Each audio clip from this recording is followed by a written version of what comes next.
A mother gone missing on Mother's Day, and yet another soldier whose disappearance can't help but to be blamed on his superior officers. These are just two cases out of the 600,000 people who go missing in the US every year. With the average being 60% male and 40% female, the US has even integrated a National Missing Persons Day. That day is February 3rd, put in place so the nation could focus its resources on those lost and raise awareness for the many still missing.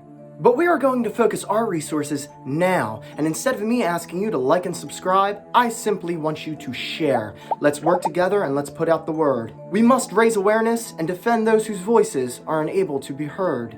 Welcome back, cadavers. This is the Missing Persons edition of The Hard Truth.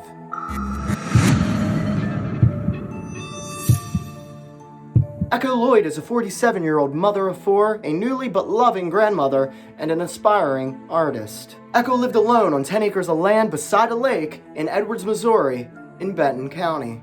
And it was here that Echo could live independently while renovating her home, working on art projects, and enjoying the lake life, as she would put it. One of Echo's four children, Kelsey, would say she had last spoken to her mother on May 9th, 2020. This call would take place just one day before Kelsey would drive out to her mother's to visit her on Mother's Day. On May 10th, Kelsey would get in her vehicle and head for her mother's, bringing along with her flowers and a Mother's Day card. But when Kelsey got to her mother's, Echo's car was not in the driveway, she was not answering her phone, and all of her doors were locked. So Kelsey would leave the flowers and Mother's Day card on her mother's back porch, along with a handwritten note asking her mother to give her a call as soon as she got in. Kelsey would have no choice but to get back in her car and return home. But over the next 5 days, Kelsey proceeded to call her mother, only to have all those calls be sent to voicemail. Now, this was extremely unlike Echo not to return her daughter's calls, let alone not answer her phone at all. So on May 15th, Kelsey once again got into her vehicle and headed for her mother's lake house, in hopes of reaching her. I imagine Kelsey must have had some relief when she arrived at her mother's and noticed that her car was in fact back in her driveway. However, that relief would quickly fade as Kelsey went around the house banging on all the doors and windows just to get no answer. Echo had a shed she called the She Shed. This is where she would work on various art projects. Kelsey would next inspect that, but there was no trace of her mother. There was a neighbor that lived close to Echo, so after Kelsey had searched her mother's property, she would make her way over to this neighbor to ask him if he had seen her mother. The neighbor would ultimately deny seeing Echo recently, and this would be the final straw for Kelsey. She made her way back over to her mother's house. At this point, now extremely worried, she grabbed a rock and promptly smashed a window, gaining her entry into her mother's home. And this is where things get very strange. As Kelsey looked around her mother's home, she could tell someone had been there. It just wasn't her mother. Kelsey would say that the house wasn't ransacked, but there was a pile of trash, as well as some moldy food that had been left out. With her mother's OCD, that was just unlike Echo. Kelsey did come across the Walmart receipt dated the 10th with her mother's signature, so that would place Echo at home on the 10th. Why she didn't call Kelsey after receiving the flowers and card on the 9th is unknown. But Kelsey would soon come across some items even stranger, both missing and present. Kelsey would notice her mother's cigarettes and lighter on top of her nightstand, and below that she would discover her mother's purse. Inside it was her wallet, ID, and cash, but what wasn't inside was her medications, cell phone, car keys, and pistol. After searching for her mother to no avail and discovering all of these strange items that had either been left behind or had gone missing, Kelsey would call to report her mother missing. Kelsey then stood outside and began desperately calling out for her mother, just hoping she'd appear while she awaited the police. Now, just to provide you with a little more information, Echo would not just up and leave her family. For starters, she was recently made a grandmother with the birth of her grandson, who she loved dearly. She loved her lake life since amicably splitting with her husband a few years prior. She'd say it was a fresh start. She was renovating her home to make it more her own, and to top it off, she was happy. This claim was backed up by Echo's family, but unfortunately they also believe foul play may be involved. And Benton County Police do not believe Echo has the resources to survive on her own. Since Echo's gone missing, there has been no recent activity from her cell phone or bank account. At this point, Echo's medications would have long run out, and even though she required these medications daily, no new prescriptions have been filled. Benton County has since transferred all of its evidence over to the Missouri State Highway Patrol Missing Persons Clearinghouse. There is a website put in place by Echo's family, which is bringechohome.com, as well as a Facebook page with the same name. Those links will be in the description below. Searches have stalled due to the hunting season and winter months, but Echo's family is not giving up.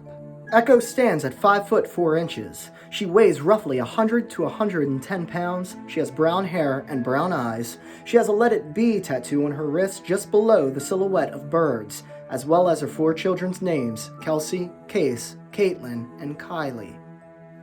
If you have any information regarding the disappearance of Echo Lloyd, there is a $7,000 reward, and you can contact the Highway State Patrol at the number below.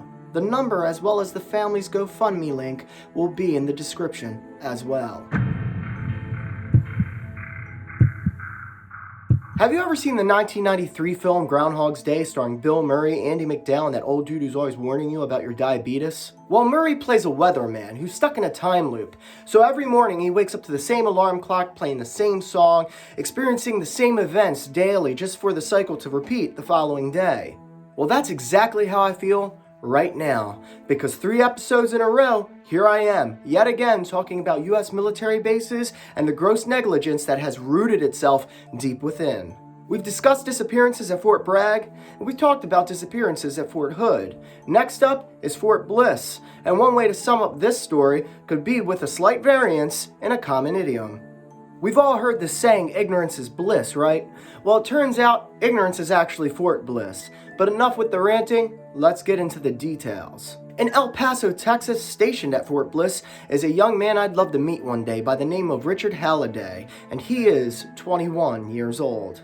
Halliday was part of D Battery in the 1st Battalion. He was part of the 43rd Regiment and the 11th ADA Brigade. And if you've ever been to basic training, then you know officers will likely choose a cadet as a guidon.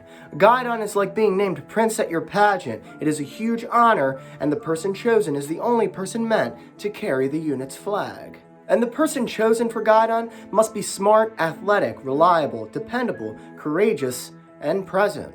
And the young Richard Halliday was that and more. All throughout basic training, whether it was PT tests, exams, you name it, he exceeded. And this wasn't uncommon for Halliday. Early on, Richard's parents would notice they had a very talented boy. Richard was adopted from Poland along with his brother when they were very young by the Halliday family. But Richard's parents at times would forget that he was even adopted. They just had a very strong family bond. And the Hallidays would support Richard in anything he chose to do. He could pick up an instrument and he would just play it. He excelled academically in school, and later in life as well, because aside from guidon, while he was stationed at Fort Bliss, Richard received many awards as well. And after seeing her in action, you can tell Richard got his ambition and drive from his mother, because after he went missing, she went on offense.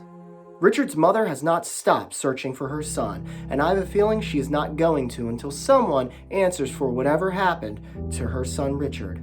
But answers would not come easily for the Halliday family, as Fort officials would bombard the family with thoughtless excuses and blatant lies. It seems no one at Fort Bliss wants to admit nor take responsibility for whatever happened to Richard Halliday. But the Halliday family, from siblings to grandparents, has left no stone unturned. They have literally climbed mountains. They have stood at the gates of those responsible just to hear them say, "We don't know what happened to Richard Halliday." July 24th, 2020 was the last time anyone on base had seen Richard Halliday, but Fort officials were quick to write him off as AWOL, which is absent without leave, and if you don't know, that is a federal offense. This is one of the worst things you can do as a soldier. Aside from federal prison, you would be blacklisted, proving most difficult in getting a decent job later in life. But most of all, it's a slap in the face to Richard and his family, because that's not what happened. Richard did not go AWOL. Let's not forget about everything he had done, all the achievements, his guidon status. One does not work hard to receive awards just to go AWOL. This would be a drastic change in Richard's character. So what happened? Well, at the time of filming this, he has now been missing for 5 months, and his family is starting to fear the worst. If Fort Bliss would have just looked into why Richard was no longer on base, if they had just called the Hallidays and talked with the family, they would know that he was missing, and the search would have begun long ago. And in case you thought you misheard me, yeah, the fort didn't even call the Hallidays to let them know that Richard had gone missing. It's crazy. 36 days went by without correspondence or hearing from their son. Richard's father had to call headquarters to find out his son was missing. And Fort Bliss simply said, "We don't know." What? Is this real life? Put yourself in the family's shoes for just a moment. What do you even do at this point? They must have felt so alone at that moment. I mean, a fort built to defend and protect with tens of thousands of personnel. Your son calls brothers and sisters, says, "We don't know where your son is, but if you find him, let us know so we can arrest him because we marked him as AWOL." It's unreal. Fort Bliss couldn't even verify if Richard had even left base. They have no footage of him even leaving. Now, understandably, Richard's parents had to take a couple days to process all of this. At least long enough until they could come up with a plan. And what the Hallidays would end up doing is the epitome of a parent's devotion for their child. I mean, if this were an 80s movie, you could cue that montage right about now. The Hallidays began walking the streets, writing to politicians, handing out flyers, raising awareness, standing on corners, picketing with signs and bullhorns just to be heard. And if that doesn't break your heart, the Hallidays would even sell their home, relocating to El Paso, where they could better focus on their son's disappearance. Any home decor they had previously, I can only imagine they put into storage or sold, because their new home is just a headquarters for finding their son. Their walls donning everything from pictures, leads, tips, yarns, and tacks, all in hopes to discovering what happened to their son, Richard Halliday. Unfortunately, no one at Fort Bliss will admit fault in this case, but the Hallidays were able to get his status changed from AWOL to missing, so at least his reputation is no longer in jeopardy. And perhaps now, maybe MPs can focus and start some kind of investigation. Aside from their missing son and Fort Bliss's blatant negligence to the case, I'd say one of the saddest things is what the family has to go through. For starters, the Hallidays were told that someone at Fort Bliss had witnessed Richard leaving base, only to later admit that that was a lie.